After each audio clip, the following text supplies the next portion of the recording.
Hello friends, आपका बहुत बहुत स्वागत है हमारे इस YouTube channel Gautam coaching classes में। दोस्तों, अगर आपने हमारा चैनल अभी तक सब्सक्राइब नहीं किया है तो कृपया हमारा चैनल सब्सक्राइब कर लें ताकि आगे आने वाली अच्छी वीडियोस आपको मिलती रहे। ठीक है दोस्तों। तो दोस्तों, हम क्लास 10 का इकोनॉमिक्स एनसीईआरटी का कर रहे थे, जिसमें हमने ऑलरेडी इसके 4 पार्ट्स अपलोड कर दिए हैं। ठीक है, तो अगर आपने वो पार्ट्स नहीं देखे तो कृपया वो पार्ट्स जाके देखें, आपको बहुत ज़्यादा हेल्प मिलेगी आपके एग्ज़ाम पॉइंट ऑफ व्यू से, मैं आपको बता रहा हूँ। ठीक है, बहुत ज़्यादा हेल्प मिलेगी और उसमें डिटेल्ड एक्सप्लेनेशन है। ठीक है, हर एक चीज़ का उसमें डिटेल्ड एक्सप्लेनेशन मैंने दिया हुआ है। हर एक टॉपिक को मैंने बहुत ही अच्छे तरीके से, बिल्कुल परफेक्ट तरीके से समझाया हुआ है। तो आई होप कि उसमें आपको बहुत कुछ समझ में आएगा। ठीक है, तो चलिए। तो क्लास 10th इकोनॉमिक्स हमने चालू की थी और इकोनॉमिक्स का चैप्टर 2 हमने स्टार्ट किया था। ठीक है ना। तो चैप्टर 2 का क्या था हमारा? Sectors in the Indian economy, है ना। इंडियन इकोनॉमी में जितने सेक्टर्स होते हैं उसके बारे में हमको पढ़ना था। तो बाकी के बारे में हमने जो पिछली क्लास में चर्चा की थी वो की थी ऑर्गेनाइज्ड सेक्टर और अनऑर्गेनाइज्ड सेक्टर के बारे में। इसके बारे में हमने पूरा डिटेल से पढ़ लिया था। ठीक है, अब जो आज जो हम करने वाले हैं, आज का जो हमारा टॉपिक है दोस्तों, वो टॉपिक है sectors in terms of ownership, है ना। तो ओनरशिप के टर्म्स में अगर मैं बात करता हूँ तो सेक्टर्स कितने तरीके के होंगे? पब्लिक और प्राइवेट, ये दो तरीके के होते हैं, है ना। पब्लिक सेक्टर और प्राइवेट सेक्टर। आपने सुना होगा कि पब्लिक सेक्टर कंपनीज है ना। जैसे अब क्या हो जाता है, भारत पेट्रोलियम हो जाता है हमारा। ठीक है, फिर आपने क्या सुना होगा? भेल सुना सुना होगा। ठीक है, तो ये सब कंपनी, ओएनजीसी आपने सुना होगा। तो ये सब चीज़ें जो रहती है दोस्तों, ये सब कंपनीज जो है ये पब्लिक सेक्टर के अंदर आती है। ठीक है, प्राइवेट सेक्टर जो भी कोई सी इंडिविजुअल के द्वारा कोई कंपनी चलाई जा रही है, that is private sector. Okay, चलिए। ये हो जाता है, ये तो हमने पढ़ लिया अपने टर्म्स में। ठीक है, अब जो हम पढ़ेंगे वो देखते हैं भाई बुक में किस तरीके से इसका एक्सप्लेनेशन दिया है, हम ये देख लेते हैं। चलिए, तो इसमें क्या बोल रहा है दोस्तों? Another way of classifying economic activities into sectors could be on the basis of who owns asset and is responsible for the delivery of the service। ठीक है, तो जो एसेट हैं, जो चीज़ें हैं, जो कंपनी है, जो बिल्डिंग है, वो किसके द्वारा ओन करी जा रही है, वो हमें देखते हैं कि भाई वो ओन किसके द्वारा की जा रही है। ठीक है, यानी किसकी है? गवर्नमेंट की है या किसी इंडिविजुअल्स की, प्राइवेट इंडिविजुअल्स की है। तो ये चीज़ें हम देखते हैं और उसके आधार पे जो है दोस्तों, किस तरीके की सर्विस डिलीवरी की जा रही है वो चीज़ें देखते हैं। तो उसके आधार पे हम दो भागों में बांटते हैं, एक तो पब्लिक और प्राइवेट सेक्टर। ओके, तो अगर हम पब्लिक सेक्टर की बात करते हैं ना, public sector, the government owns the most of the assets and provides all the services. ठीक है, क्या बोल रहा हूँ मैं? जो पब्लिक सेक्टर होता है, पब्लिक सेक्टर में सभी चीज़ें गवर्नमेंट के हाथ में होती है दोस्तों। मोस्ट ऑफ द थिंग्स जो होती है उसमें गवर्नमेंट की। जैसे मान लीजिए कि कोई कंपनी है, ठीक है, कोई ए नाम की कंपनी है। अब उस ए नाम की कंपनी में अगर मैं बोलूँगा कि भाई 70-80% शेयर जो है वो गवर्नमेंट के हैं, बाकी जो 10-20% है वो किसका है दोस्तों? वो अपना है प्राइवेट सेक्टर का। यानी कि किसी इंडिविजुअल के द्वारा वो 10% शेयर जो है या 20% शेयर है वो ओन किए जा रहे हैं। ठीक है, तो मैं उसको क्या बोलूँगा? क्योंकि उसमें मोस्ट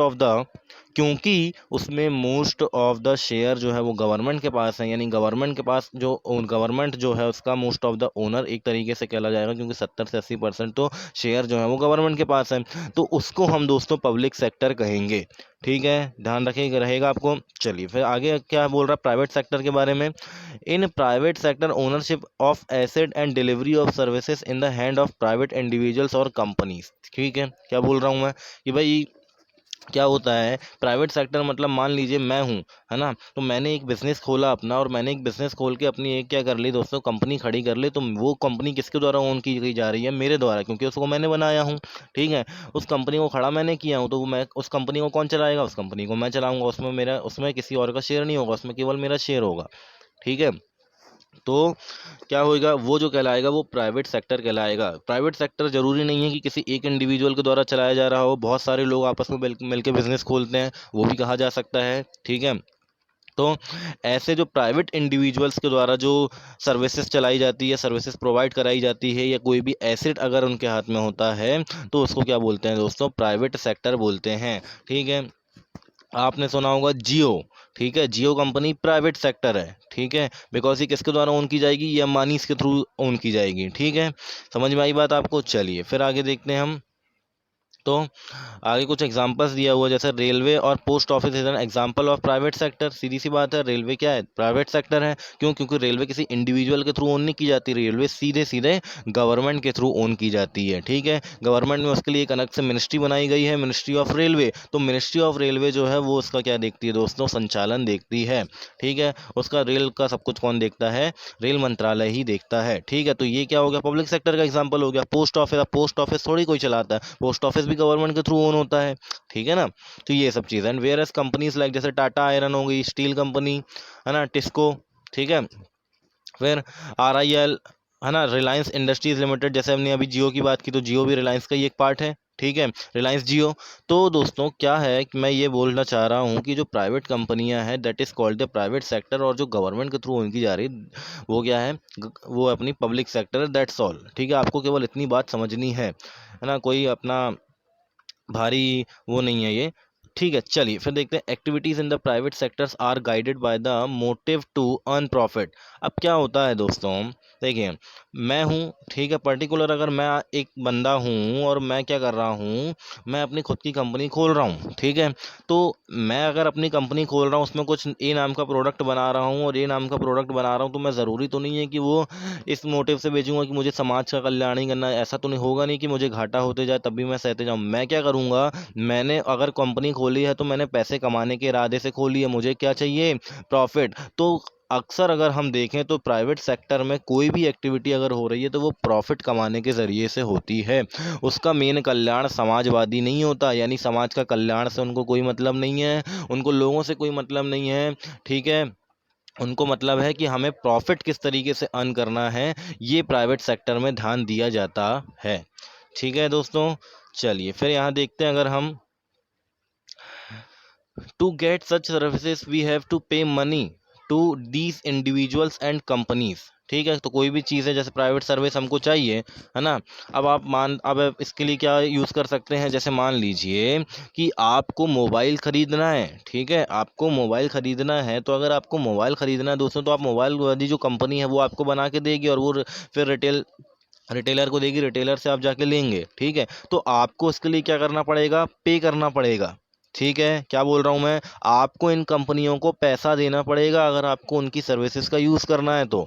ठीक है, and the of the public purpose of the public sector is not just to earn profit. Government raise money through taxes and other ways to meet expenses of the service rendered by it। ठीक है दोस्तों, तो क्या बात की जा रही, government जो सर्विसेज होती है ना, मेनली गवर्नमेंट सर्विसेज जो होती है, गवर्नमेंट सर्विसेज का ज़रूरी नहीं है कि गवर्नमेंट सर्विस आपके लिए मतलब बिल्कुल प्रॉफिट कमाने के लिए जा रही है। वो मेनली क्या काम करती है कि भाई लोगों के लिए डेवलपमेंट होना चाहिए, जिससे लोगों को ज़्यादा से ज़्यादा सुविधा हो, हम वैसा काम करें, ये यहाँ पे गवर्नमेंट जो है वो चाहती है हमेशा। ठीक है, गवर्नमेंट जो करती है, गवर्नमेंट हमेशा सोशलिस्ट होती है। क्या बात बोल रहा हूँ मैं, गवर्नमेंट हमेशा सोशलिस्ट होती है कि भाई हम जितना कर पाएँ लोगों के लिए अच्छा कर पाएँ और लोगों को अच्छी से अच्छी सुविधा हो और कम से कम दिक्कतों का सामना करना पड़े, ये गवर्नमेंट का मोटिव रहता है। तो उनका मेन मोटिव जो है वो प्रॉफिट कमाना नहीं होता, मेन लोगों की सुविधाओं का होना होता है, लोगों को किस तरीका चाहिए, है ना।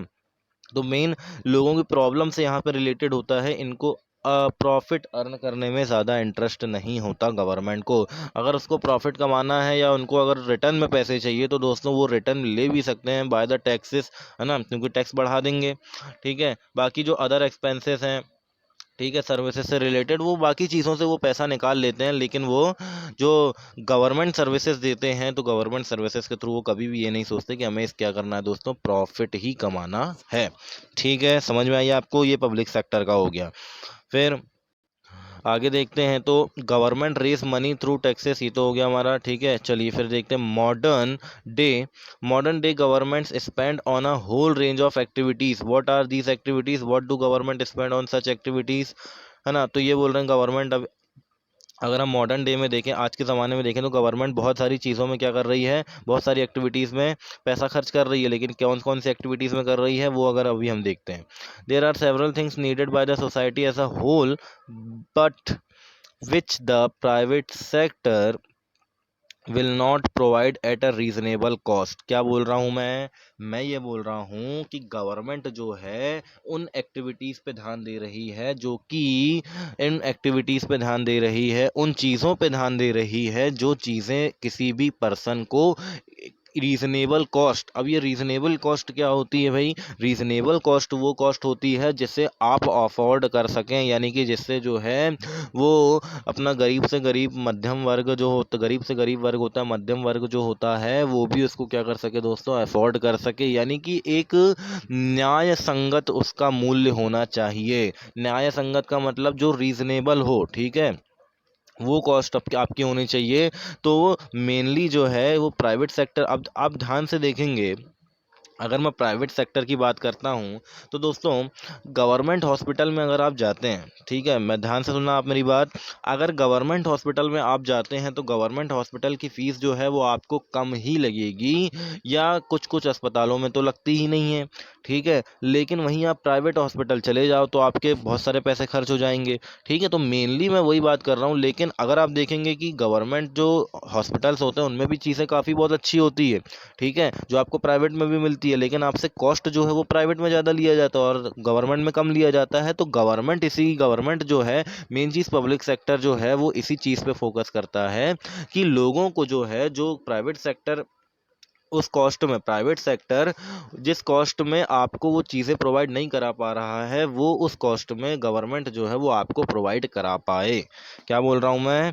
जिस चीज़ की कीमत जो है वो बाजार में इतनी है कि उसको केवल रिच लोग ही ले पा रहे हैं, यानी रीजनेबल कॉस्ट नहीं है उसकी, सभी इसको नहीं ले पाएंगे, ठीक है। तो गवर्नमेंट क्या करेगी? वही चीज़ आपको सस्ते में प्रोवाइड कराएगी कि आपको वो जो चीज़ है वो सभी लोगों के लिए अवेलेबल हो जाए, ठीक है। ये आई होप कि ये बात आपको समझ में आ गई होगी, ठीक है।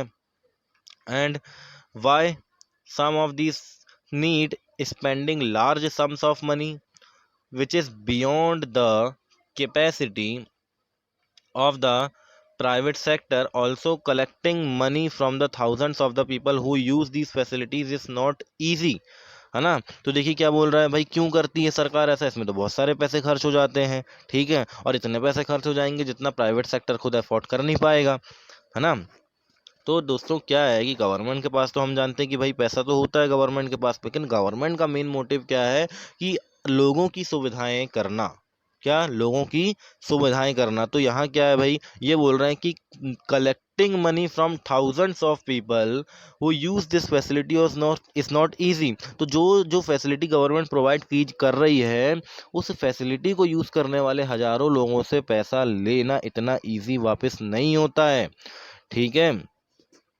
Even if they do provide these things, they would charge a high rate for their use.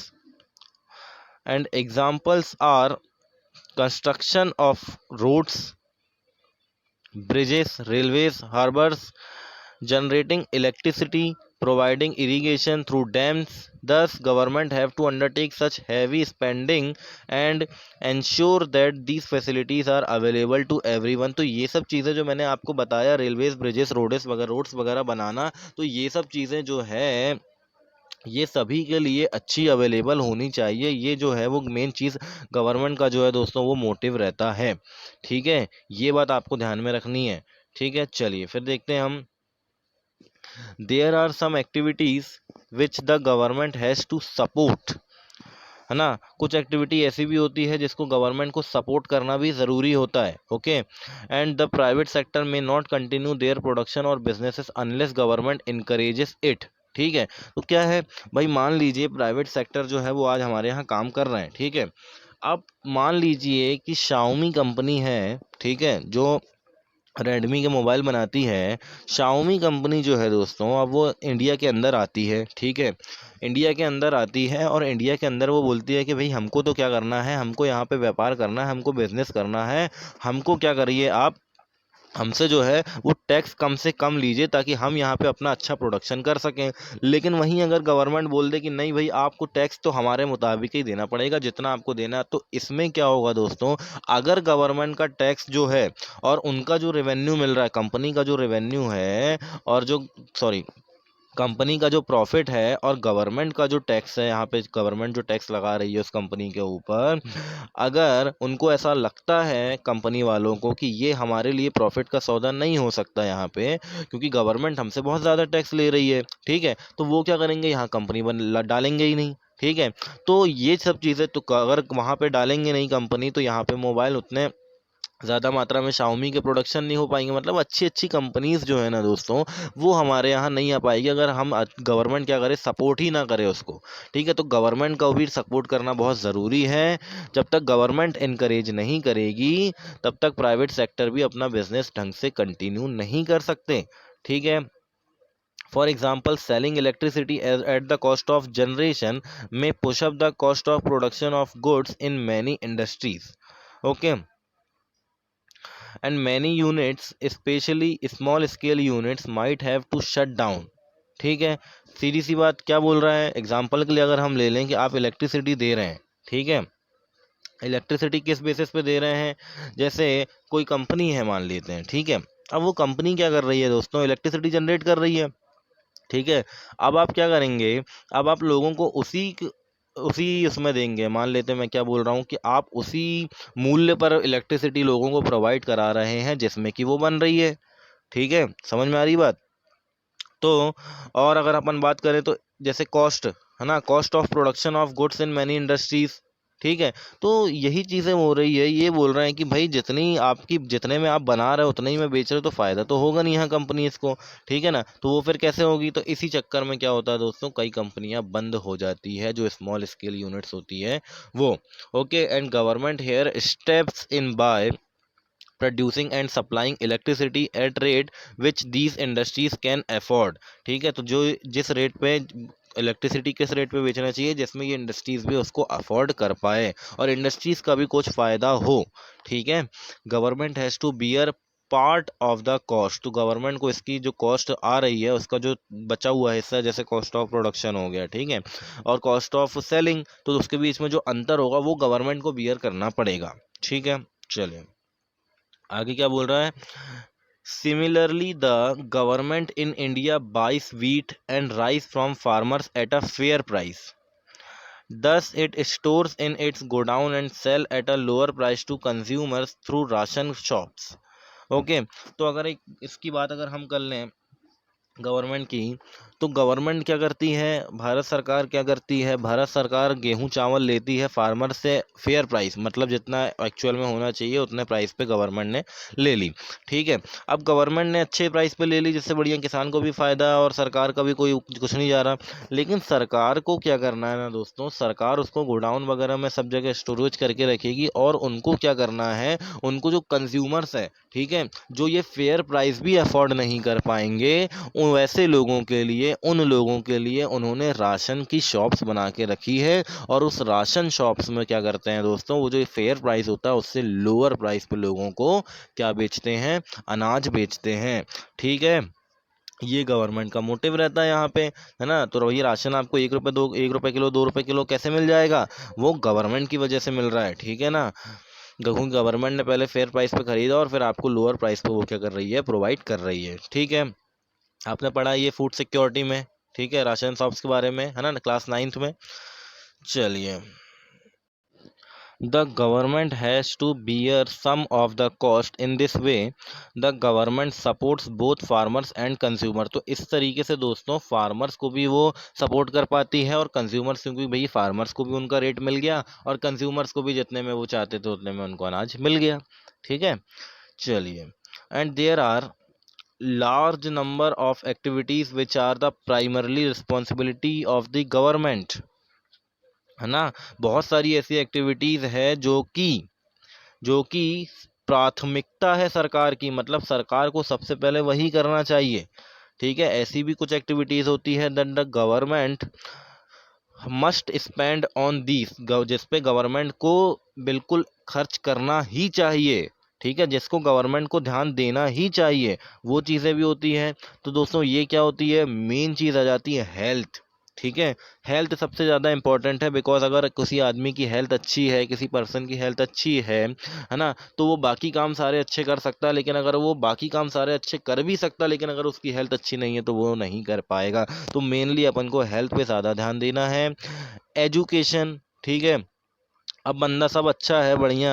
अपन बात करते हैं कि बढ़िया क्या है, बढ़िया मतलब ताकतवर भी है, सब अच्छा है, ये है वो है, बॉडी बॉडी सब है, लेकिन अगर उसके पास एजुकेशन नहीं है, दिमाग से पैदल है, तो जब दिमाग से पैदल रहेगा तो वो क्या करेगा, दिमाग से पैदल रहेगा तो वो वही काम करेगा जो उसके हित में नहीं होगा या लोगों के हित में नहीं होगा। ठीक है। तो एजुकेशन बहुत ज़्यादा ज़रूरी है, एजुकेशन फैसिलिटीज़ बढ़ानी चाहिए। ठीक है। And we have discuss some of this issues in the first chapter. ये फर्स्ट चैप्टर में हम क्या कर सकते हैं, डिस्कस कर चुके हैं। ठीक है। रनिंग प्रॉपर स्कूल्स, है ना, प्रॉपर जो गवर्नमेंट स्कूल हैं उनको अच्छे तरीके से चलाए, प्राइवेट स्कूल जो नहीं चल पा रहा उनको मदद करे अच्छे से। ठीक है। And providing quality education, quality education पे ध्यान दे दोस्तों। ठीक है। रट्टाफिकेशन पे ध्यान ना दे, क्योंकि आजकल जो हमारे यहाँ most of the education system में जो हो रहा है वो रट्टाफिकेशन ही हो रहा है। इसीलिए क्वालिटी एजुकेशन प्रोवाइड करना कराना सरकार की बहुत मेन प्राथमिकता है। And particularly elementary education, elementary education आप बताएं, एकदम नहीं कि एकदम भर दिए बिल्कुल बंदे के दिमाग में और उसको कुछ समझ ही ना आए। ठीक है ना, इस तरीके से नहीं, बढ़िया आराम से अच्छे से उसका हो। ये सब क्या है दोस्तों, गवर्नमेंट की ड्यूटी है। And India size of illiterate population is one of the largest in the world. ठीक है। तो हमारे यहाँ जो इलिटरेट पॉपुलेशन है वो सबसे ज़्यादा है। ठीक है। इतने बड़े वर्ल्ड के अंदर, समझ में आई बात। तो ये चीज़ है, तो ये इस पे सरकार को ज़्यादा ध्यान देना चाहिए, है ना, हेल्थ और एजुकेशन के मामले में। Similarly we know that nearly half of India's children are malnourished and quarter of them are critically ill. अब फिर से वही वाली बात आ गई भाई, क्या है कि कुपोषण, है ना, हमने पहले भी पढ़ा हुआ है इसके बारे में। तो कुपोषण का शिकार हो जाते हैं। ठीक है। कुपोषण का शिकार जो है हमारे यहाँ बच्चे, वो कम से कम नहीं तो अगर अपन बात करें आधे बच्चे, ठीक है, इंडिया के अंदर जितने बच्चे हैं, जितने चिल्ड्रंस हैं, उसमें से आधे जो है वो कुपोषण के शिकार है, माल नरिश्ड हैं। ठीक है। और उसमें से भी अगर अपन बात करें क्वार्टर ऑफ देम, उसका भी एक चौथाई हिस्सा जो है दोस्तों वो क्रिटिकली इल है, गंभीर रूप से बीमार हैं। ठीक है। ये चीज़ हमको बहुत ध्यान में रखनी पड़ेगी। ठीक है ना। On we have read about infant mortality rate, infant mortality rate के बारे में चैप्टर 1 में हमने बात की थी। ठीक है ना। तो इन्फेंट मोर्टेलिटी रेट जो है वो भी हमारे यहाँ क्या है दोस्तों, ज़्यादा है ना। जैसे अपन बात करते हैं इन्फेंट मोर्टेलिटी रेट, उड़ीसा में है 40, मध्य प्रदेश में है 51। ठीक है। Is higher than some of the poorest region of the world, जो देश के सबसे पुअरेस्ट रीजन है ना, उनसे भी ज़्यादा है इन प्रदेशों की। ठीक है। तो ये एक सोचने वाला बहुत ज़्यादा विषय है। And government also need to pay attention to aspect of human development such as availability of safe drinking water, housing facilities for the poor and food and nutrition. ठीक है। तो इनके साथ साथ हेल्थ और एजुकेशन के साथ साथ इंसान के डेवलपमेंट पे भी गवर्नमेंट को ध्यान देना चाहिए। है ना, मतलब डेवलपमेंट में कैसा कि भाई सेफ ड्रिंकिंग वाटर मिले, ठीक है, हाउसिंग फैसिलिटी हो सभी के लिए, न्यूट्रिशन सही होना चाहिए, फूड सही होना चाहिए। ठीक है। सभी को प्रोवाइड होना चाहिए। एंड इट इज़ रखा है बे, ये भी कोई नाम होता है? जी जी, दरअसल मैंने सोचा कि पता नहीं आपको हिंदू मुस्लिम क्रिश्चियन क्या पसंद है, इसलिए मैंने ऐसा नाम रख लिया। अबे हम कौनो इंसान हैं जो हिंदू मुस्लिम और गोरा काला में भेद करें? हम विषाणु हैं, विषाणु, हमरे लिए सब बराबर हैं। करुणा भैया, हमारे दर्शकों को अपने बचपन के बारे में कुछ बताइए। हमारा जन्म चाइना के वुहान में हुआ था। होश संभाला तो न मां की गोद थी न बाप का साया था। एक state of the art lab थी, माइक्रो ऑर्गेनिजम्स का ताना बाना था। वहां से हम किसी तरह बाहर निकले और वहां की गलियों में घूमते घामते बड़े हो गए। जी बहुत अच्छा, लेकिन फिर आप बाकी दुनिया में कैसे पहुंचे? हुआ यूं कि वुहान में हम एक बार झियांग के मुंह से सुने कि लाइफ में अगर इटली नहीं घूमा तो कुछो नहीं किया। बस फिर क्या था, पहली फ्लाइट पकड़ ली और पहुंच गए इटली। ओ कसम से बहुत मजा आया। और फिर तो हमें घूमने की लत ही लग गई। अब दुनिया का ऐसा कौनो देश नहीं है जहां हम ना गए हों। पर कोरोना भैया, बिहार में आपका एक भी केस सामने नहीं आ रहा। ए शुक्ला, याद मत दिलाओ उन सालों की। हमरे कई लोग वहां मारे गए। 4 कोरोना दिल्ली से दरभंगा एक्सप्रेस पकड़ के बिहार पहुंचे थे। साला जैसे ही ट्रेन से उतरे किसी ने उन पर लाल जहर थूक दिया। भैया वो गुटखा था, गुटखा। हाँ हाँ वही। उसमें हमारे 2 लोग मारे गए। उसके बाद एक कोरोना किसी तरह एक आदमी के हथेली पे चढ़ा तो वो पता नहीं साला कौन सा पाउडर लेकर हथेली पे रगड़ दिया। भैया उसको सुरती कहते हैं, सुरती। हाँ वही। छींकते छींकते मर गया बेचारा। लेकिन एक जो और था आखिरी वाला, उसका क्या हुआ? वो अपना काम कर रहा है, जल्दी ये पता चल जाएगा तुम लोगों को। अच्छा कोरोना भैया, एक बात पूछें, बुरा मत मानिएगा प्लीज। पूछो शुक्ला, पूछो, बेझिझक पूछो। आप किसी इंसान के अंदर कबड्डी खेल रहे हैं, ये कैसे पता चलेगा?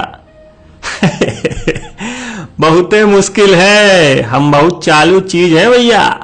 हमरे लक्षण यू पिद्दी फ्लुएंजा जैसे होते हैं। बुखार, खांसी, सांस लेवे में दिक्कत, एकरे अलावा थकान, दर्द, बहती नाक, गले में खराश, ये सब हमरे लक्षण हैं। कोरोना भैया, आप तो सर्वशक्तिमान हैं, आज तक आपको मारने वाला कोई पैदा नहीं हुआ। ऐसे में हम मनुष्य आपको खुश रखना चाहते हैं ताकि आप नाराज ना हो। हमको बुड़बक समझ रहे हो? फुसला के जानना चाहते हो कि हमसे बचा कैसे जाए? चलो तुम भी क्या याद रखोगे। देखो, हमसे बचने का सबसे अच्छा तरीका है समाज से कट जाओ, चुपचाप घर में दुबक के रहो, और अगर जाना भी पड़े तो अपने साथ सैनिटाइजर या हैंड वॉश लेकर निकलो और थोड़ी थोड़ी देर में अपना हथवा साफ करते रहो। भीड़ भाड़ वाले इलाके में तो भैया भूल के भी मत जाना। अगर बाय द वे जाना भी पड़े तो मुंह पे मास्क लगाकर जाना कि कोनो सरवा छींके तो उसके साथ हमारे भाई बंधु भी तुम्हारे अंदर न प्रवेश कर जाएं। कोरोना भैया, इसके अलावा भी कुछ कर सकते हैं क्या हम लोग? ए शुक्ला, ज्यादा ना कूदो, कैमरे पे नहीं होते ना तो अभी तुम्हारी बस भैया माफ कर दीजिए, अब ऐसा कोई सवाल आपसे नहीं पूछेंगे। हाँ, इसी में तुम्हारी भलाई है। जी जी जी जी। चलिए माहौल को थोड़ा लाइट करते हैं और आपसे रैपिड फायर राउंड खेलते हैं जिसमें आपको जल्दी जल्दी हमारे प्रश्नों के उत्तर देने होंगे। ठीक है, दागो अपने क्वेश्चन। Favourite movie? करोना प्यार है। Favourite ringtone? Favourite heroine? करोना कपूर। Favourite director? गे या सीधा कोई भी चलेगा। करोना जौहर। Favourite song? जीना इहां, कोरोना इहां, इसके सिवा जाना कहां। लेकिन भैया गाने में तो मरना यहां था। अरे बुड़बक, कोरोना और मरना एक के बात है। जी जी जी जी समझ गया। अब कुछ और बात करते हैं। अच्छा कोरोना भैया, हमारे दर्शक जानना चाहते थे कि क्या आपको भगवान से डर नहीं लगता? भगवान? अरे हम कौनो भगवान से कम हैं का? ऊ अगर विष्णु हैं तो हम भी विषाणु हैं। लेकिन भैया जी, विष्णु तो सबके पालनहार हैं और आप तो यहां संहार किए जा रहे हैं। तुम सेल्फिश मनुष्य हमरे न्याय को क्या समझोगे?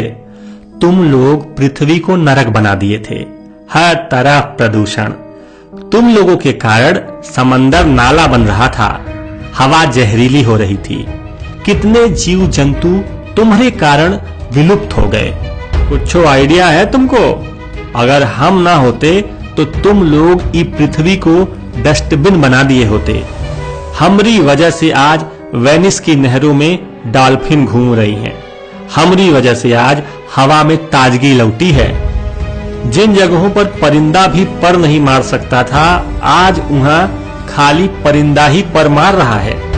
तुम लोग ही भूल गए थे कि ये पृथ्वी तुम्हारे बाप की जागीर नहीं, ये हम जैसे जीव जंतुओं और विषाणुओं का भी घर है। परमाणु बम बनाकर तुम लोग अपने को अजय समझने लगे थे, लेकिन हमरे जैसा एक छोटा सा वायरस तुम लोगों की बैंड बजा दिया। और एक बात बताएं, हमरे भगवान भी वो विष्णु जी ही हैं और उहे हमको यहाँ भेजे हैं, क्योंकि वो सिर्फ तुम्हारे पालनहार नहीं, वो करोड़ों अरबों जीव जंतुओं के भी पालनहार हैं और उनकी रक्षा करने के लिए ये सब खेल रचे हैं। और अगर तुम लोग सुधर गए तो सब ठीक हो जाएगा, वरना कसम गंगा मैया की एक एक को चुन चुन के मारेंगे। जी बिल्कुल बिल्कुल, हम लोग पूरी तरह सुधर जाएंगे। हाँ, नहीं सुधरे तो सिधार जाओगे। जी जी जी जी, अपना कीमती वक्त निकालकर हमारे स्टूडियो में आने के लिए आपका बहुत बहुत धन्यवाद। तो दोस्तों, ये थे कोरोना भैया। उम्मीद करते हैं आपको उनका इंटरव्यू पसंद आया होगा। सो प्लीज इस वीडियो को अधिक से अधिक शेयर करें, और अगर कोरोना भैया से आपका कोई प्रश्न हो या उनके लिए कोई संदेश हो तो कृपया कमेंट करके बताएं। Thank you.